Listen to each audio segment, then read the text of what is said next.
नमस्कार, आपका पसंदीदा कार्यक्रम मसला देख रहे हैं आप और मैं हूं आपके साथ ज्योति।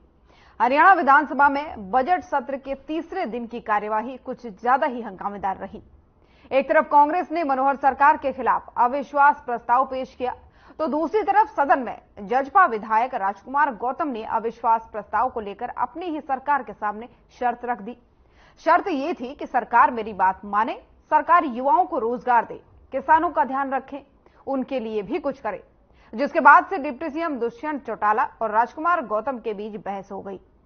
मामन खान का मामला भी एक बार फिर से विधानसभा में उछला, जिसको लेकर के नेता प्रतिपक्ष जो है भूपेंद्र हुड्डा, उन्होंने कहा कि उन्हें कोर्ट से जमानत मिली हुई है, विधायकों के साथ ऐसा व्यवहार नहीं होना चाहिए, यूएपीए की कार्रवाई नहीं होनी चाहिए थी। जहां एक तरफ अविश्वास प्रस्ताव के दौरान खूब बहस हुई, उधर सदन में खनन के मुद्दे पर भी तीखी बहस हुई।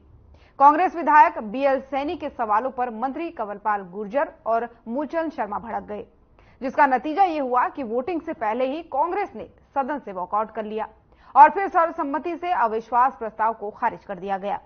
अब ऐसे में सबसे बड़ा सवाल ये उठता है कि अगर अविश्वास प्रस्ताव पर मत के लिए इंतजार ही नहीं करना था तो इसे लाया ही क्यों गया, या फिर कांग्रेस पहले से ही जानती थी कि इसका नतीजा क्या होने वाला है।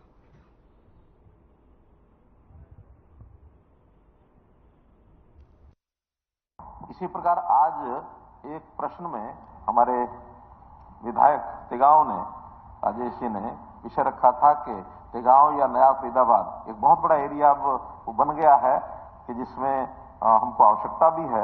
वहां तहसील तो अलग है तेगांव की, लेकिन सब डिवीजन की मांग उन्होंने की थी, तो हमारे डिप्टी सीएम साहब ने उनको उस समय कहा भी था कि इसका विचार करेंगे। लेकिन विचार करने के बाद ये लगता है कि वहां उस सब डिवीजन की आवश्यकता की हम पूर्ति करेंगे, तो जो उसका एक जो उनकी सिस्टम में यानी औपचारिकताएं हैं वो पूरी करके और उस सब डिवीजन की मैं यहाँ घोषणा करता हूँ। हमारे मुख्यमंत्री जी ने 2-3 दिन पहले ही कहा था कि वे अविश्वास प्रस्ताव लेके आए हैं, इसका हम स्वागत करते हैं। इस बहाने जो है सरकार का पक्ष वो सुनेंगे, सदन में बैठे रहेंगे, लेकिन जैसे वो करते रहे, पहले भी करते आए हैं कि अपनी बात रख के, और सरकार ने जब अपना जवाब दिया मुख्यमंत्री जी ने और वोटिंग से पहले ही वो बहाना लेकर चले गए, इससे साबित होता है कि उनके पास कोई मुद्दा नहीं है। नंबर गेम का नहीं है। हम अविश्वास प्रस्ताव लाए थे, इस सरकार की परफॉर्मेंस उसके बारे में हमारे साथी बताएंगे और सरकार कुछ संतोषजनक जवाब देगी।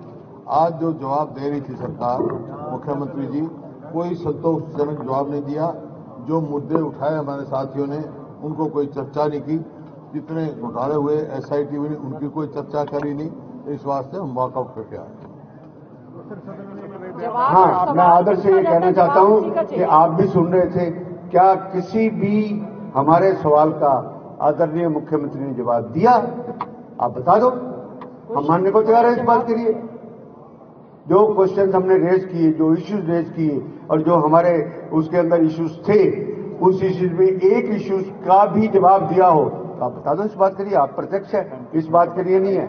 इसलिए मेरे भाई, इस बात को आपको करना चाहिए कि ये बाइकाट ना बाइकाट वो कोई बात नहीं है। बात हमने अपनी मेंबर रख दी, सब कुछ रख दिया। उसमें नंबर होते तो इनके भी कई लोग भाग गए, कोई बात नहीं, आगे भी भागेंगे। और इन्हीं सब तमाम मुद्दों पर चर्चा के लिए हमारे साथ मेहमानों का पैनल जुड़ चुका है। सबसे पहले तारुफ उनका आपसे करवा दूं। नेहा धवन जी, प्रवक्ता बीजेपी, हमारे साथ जुड़ चुकी हैं। विजय कौशिक जी, प्रवक्ता कांग्रेस, हमारे साथ जुड़ चुके हैं। अनु सूरा जी, प्रवक्ता इनेलो, हमारे साथ जुड़ चुकी हैं। विभा पांडे जी, प्रवक्ता जेजेपी, हमारे साथ जुड़ चुके हैं। सबसे पहले आप सभी मेहमानों का बहुत बहुत स्वागत है हमारे इस बेहद ही खास कार्यक्रम में। शुरुआत करना चाहूंगी कांग्रेस के प्रवक्ता विजय कौशिक जी आपके साथ। सीधा सा सवाल कि अगर सदन से वॉकआउट ही करना था तो प्रस्ताव क्यों लाया गया?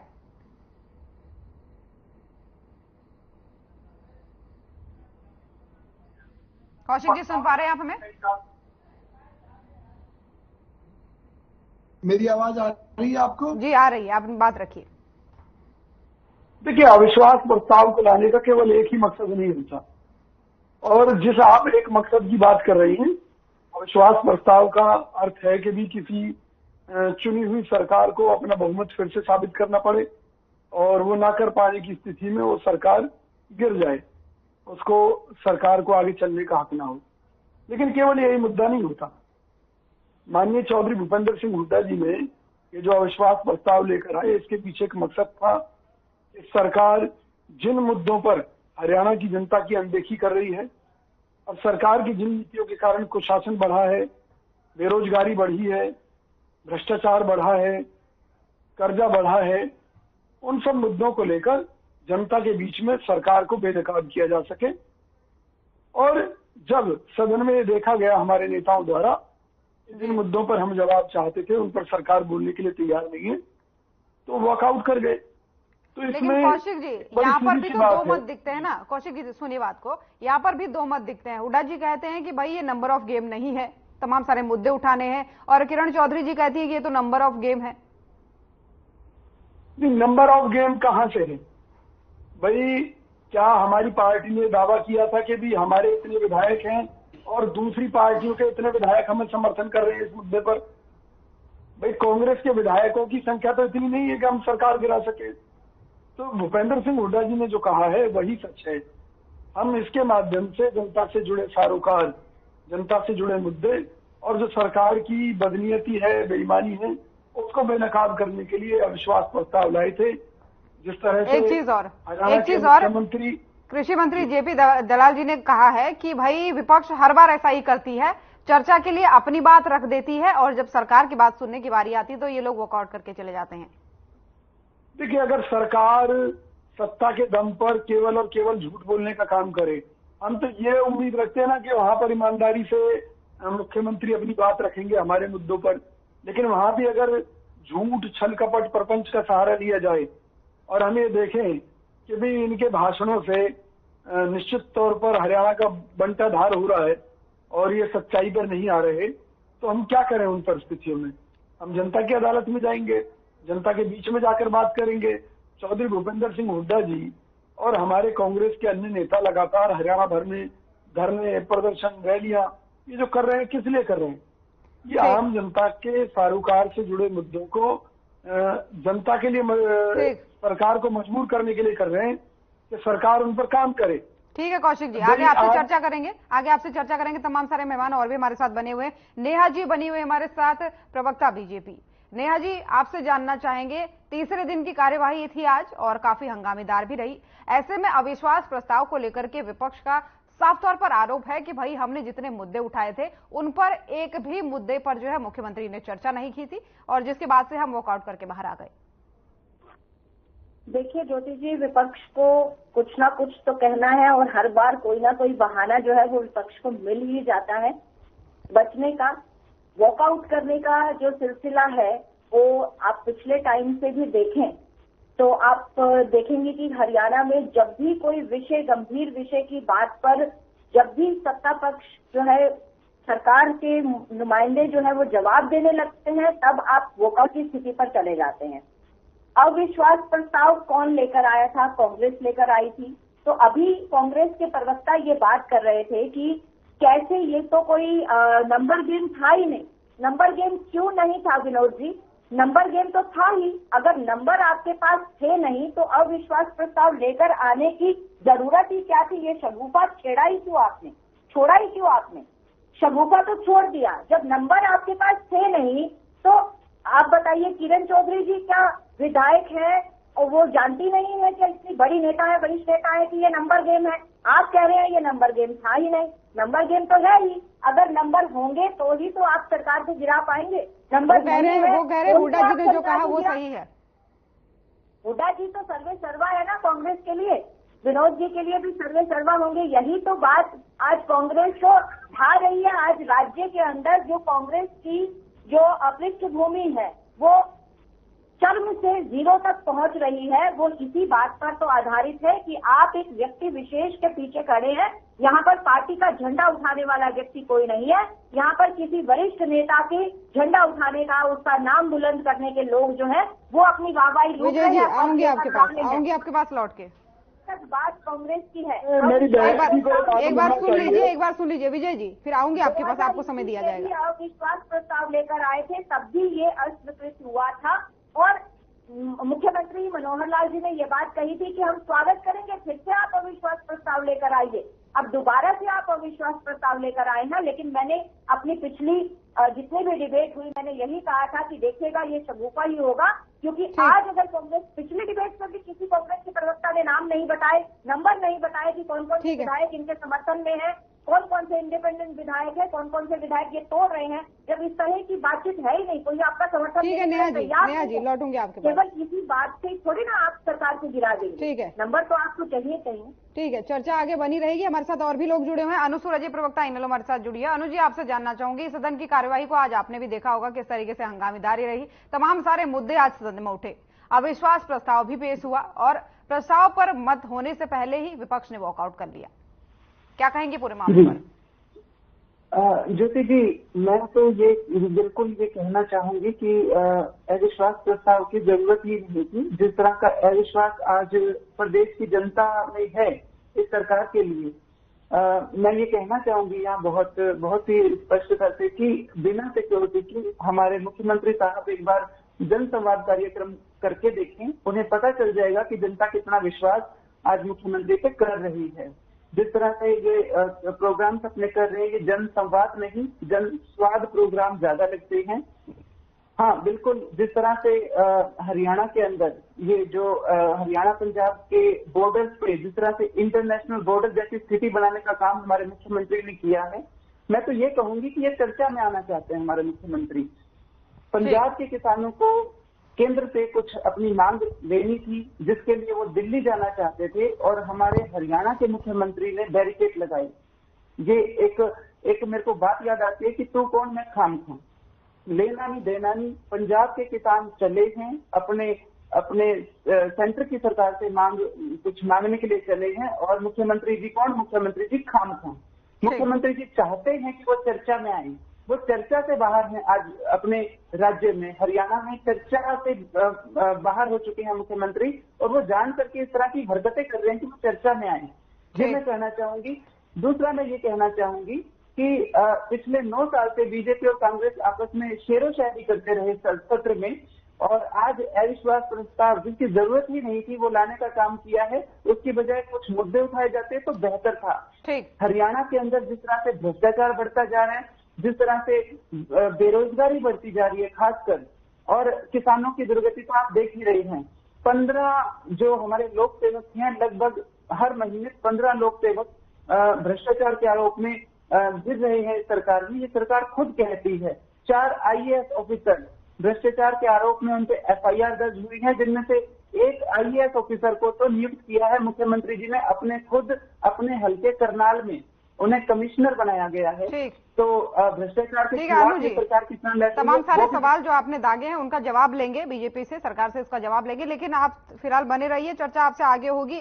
और एक और मेहमान हमारे साथ बनी हुई है विभा पांडे जी, प्रवक्ता JJP। विभा जी, आपसे सीधा सवाल मेरा यही है कि सरकार आपके गठबंधन की है, ठीक है, तो ऐसे में आज जो सदन में हुआ उसके बिना पर अगर आपको बोले तो नानौन से आपके विधायक है रामकुमार गौतम जी, उन्होंने बोला कि अविश्वास प्रस्ताव का समर्थन मैं नहीं करूंगा, लेकिन मेरी एक शर्त है। उन्होंने कहा सरकार जो है रोजगार दे युवाओं को, किसानों का साथ दे। क्या वो ये कहना चाह रहे हैं कि सरकार रोजगार नहीं दे रही है? क्या वो ये कहना चाह रहे हैं कि भाई हम सरकार के साथ है भी नहीं भी हैं? क्या इसका मतलब निकालें? देखिए, पहली बात तो उन्होंने हमारा जो है ये अविश्वास जो भी इन्होंने मत किया, पहली बात तो कांग्रेस ने जो किया है, इनकी स्ट्रैटेजी तो कोई दिखती नहीं है। इनका अपने 4 लीडर्स है, SRK और हुडा जी, ठीक है ना। उसके बाद वहां कोई स्ट्रैटेजी दिखती नहीं है। यहाँ इन्होंने जब अविश्वास ये उठाया है मोशन, इसमें भी इनकी कोई स्ट्रैटेजी नहीं है। कभी नंबर गेम बोलते हैं तो कभी बोलते हैं कि नहीं हमारे पास इश्यूज है। इशू हमारे ही MLA उठा रहा है, विधायक उठा रहा है।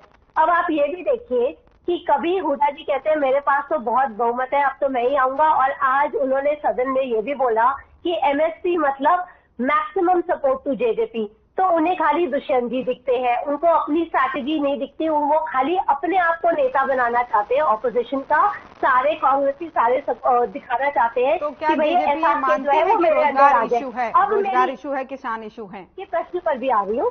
ये जो विधायक जी ने बोला है, इसका ये कहने का मतलब है कि आप सपोर्ट करिए। हम तो जेजेपी हमेशा साथ में सपोर्ट रहती है फार्मर्स के, हमारा पूरा सपोर्ट रहता है फार्मर्स के लिए, हम हमेशा उनके मुद्दों के साथ खड़े रहते हैं, हमेशा हमारा उनके साथ है।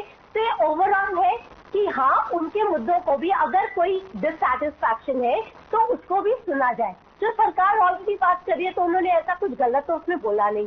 हमारी जेजेपी पार्टी हमेशा ही महिलाओं के लिए, किसानों के लिए और युवाओं के लिए काम कर रही है। हमारी पार्टी ने महिलाओं के लिए वो काम किया जो पूरे देश में किसी ने नहीं किया।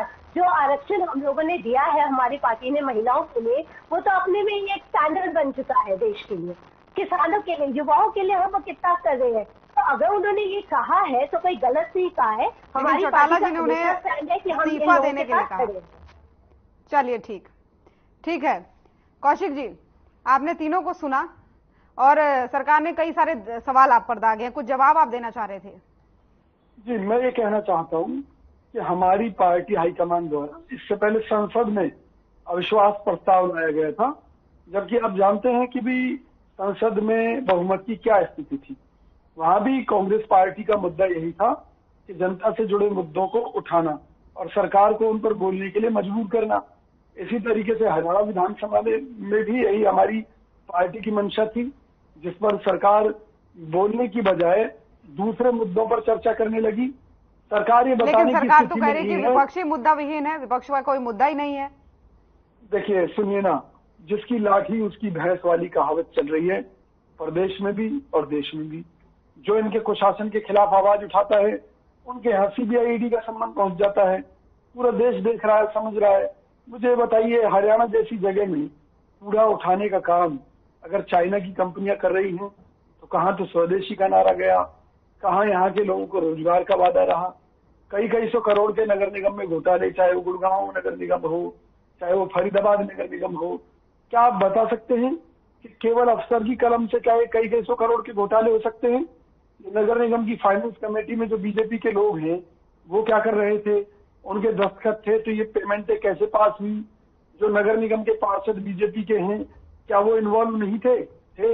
यहाँ तक कि इनके मंत्री, सांसद, विधायकों तक की संलिप्तता है। ये तो खुद ही भ्रष्टाचार करते हैं और जज्बा से भी कराते हैं। जज्बा से भ्रष्टाचार करवा कर उनकी फाइलें बनाकर ये लोग जज्बा को ब्लैकमेल करते हैं। अगर आपको याद हो, कोरोना पीरियड में जो सरकारी शराब जो रखी हुई थी, जो हरियाणा भर से पकड़ी हुई, किस तरह से वो बेची गई नंबर 2 में, और उसमें करोड़ों के वारे नारे हुए और खट्टर जी ने जांच कराने का दावा किया। नेहा जी जवाब देंगी। ठीक है कौशिक जी, नेहा जी जवाब दीजिए। एक चीज और ये कह रहे हैं, नहीं, विपक्ष का कहना है, नेहा जी, विपक्ष का ये भी कहना है कि भाई मुख्यमंत्री अब चर्चा से बाहर हो गए हैं तो उनको कुछ न कुछ चाहिए कि वो चर्चा में आए। ये बात तो इनेलो और कांग्रेस के लोगों को सोचनी चाहिए, क्योंकि वो तिलमिला रहे हैं। मुझे लगता है सत्ता से बहुत समय हो गया, लंबा टाइम हो गया आईएनएलडी को भी और कांग्रेस को भी, और वो किसी न किसी तरह से वापस जो है वो सत्ता में, राज में आना चाहते हैं, क्योंकि हमने सेवा के भाव से काम किए हैं। चाहे वो केंद्र में हो, चाहे वो हरियाणा प्रदेश में हो, मनोहर सरकार रही है और नरेंद्र मोदी जी की जो सेवा भाव रहा है, हमने तो चौकसी की है जी प्रदेश की। हमने इनकी तरह से लोगों को रोंदा नहीं है। आप आईएनएलडी के समय में महम कांड को याद कर सकते हैं, कंडेला कांड को याद कर सकते हैं, जब किसानों को किस तरह से उनके ऊपर जो है कार्रवाई की गई थी। और महम कांड को आप याद करिए, जो बूथ कैप्चरिंग करके जो दादागिरी, जो गुंडागर्दी इनके समय में चलती थी, पुलिस प्रशासन का कानून की अव्यवस्था जो है आईएनएलडी के समय में थी, कांग्रेस के समय में थी। मैं हांसी विधानसभा से आती हूँ। हांसी में कांग्रेस के समय में जितनी फिरौती मांगी गई, जितनी किडनैपिंग हुई और शरेआम मार्केट में गोलियां चलाई गई, हुड्डा जी तब कहाँ थे? तब कांग्रेस के प्रवक्ता कहाँ थे? कांग्रेस के लोग कहाँ थे? आपको तब वो समय याद नहीं है जब हमने एक दिन हांसी में डर के कांग्रेस के कार्यकाल में बिताया था। वो आंखों देखी बात है। कांग्रेस के प्रवक्ता आपको याद दिलाने के लिए बात कही है। देखिए, जितना भ्रष्टाचार कांग्रेस के और आईएनएलडी के समय में था, भाई भतीजावाद था, क्षेत्रवाद था, इस सभी से निजात दिलाने का काम आज हरियाणा सरकार ने, केवल भाजपा और जज्बा की मिली हुई सरकार ने तय किया है। ये माइलस्टोन था, हरियाणा को जातिवाद से मुक्त करना, क्षेत्रवाद से मुक्त करना। आप बताइए, परिवारवाद से मुक्त करना। आज जब हम नौकरियों की बात करते हैं तो रेडी वाला भी नौकरी लगता है। आज के यहाँ तो मुख्यमंत्री के घर से और बड़े नेताओं के घर से चिट बनकर जाती थी पर्ची और ठीक है। नेहा जी अनु जी आपके बातों का कुछ जवाब देना चाह रही है। अनु जी, मेरी बहन ने कहा कि इनेलो और कांग्रेस राज में आना चाहती है, तो कौन सी ऐसी पार्टी है जो राजनीति कर रही है राज में ना आने के लिए? थोड़ा सा मैच्योर बात करनी चाहिए मेरी प्रवक्ता बहन को। हर एक राजनीतिक दल जो संघर्ष करता है वो राज में आने के लिए ही करता है।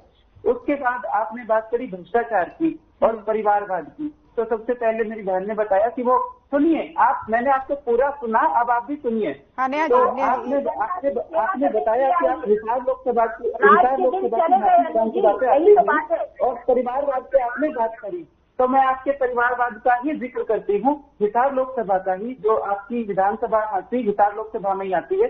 सबसे पहले तो आपका जो सांसद है वो किस परिवार से है? वो कांग्रेस परिवार के एक मंत्री के बेटे को आपने टिकट देके सांसद का इलेक्शन लड़वाया, लोकसभा का इलेक्शन लड़वाया। तो परिवारवाद की बात करने से पहले सोचिए। रिसेंटली कुलदीप बिश्नोई जो कि कांग्रेस के एमएलए थे, उनके बेटे को टिकट देके परिवारवाद को बढ़ाया आपने आगे, ठीक है। बाकी रही बात मोदी की खट्टर की, उनका तो परिवार ही नहीं है, तो परिवारवाद करने के लिए पहले परिवार होना चाहिए। ठीक है अनु जी,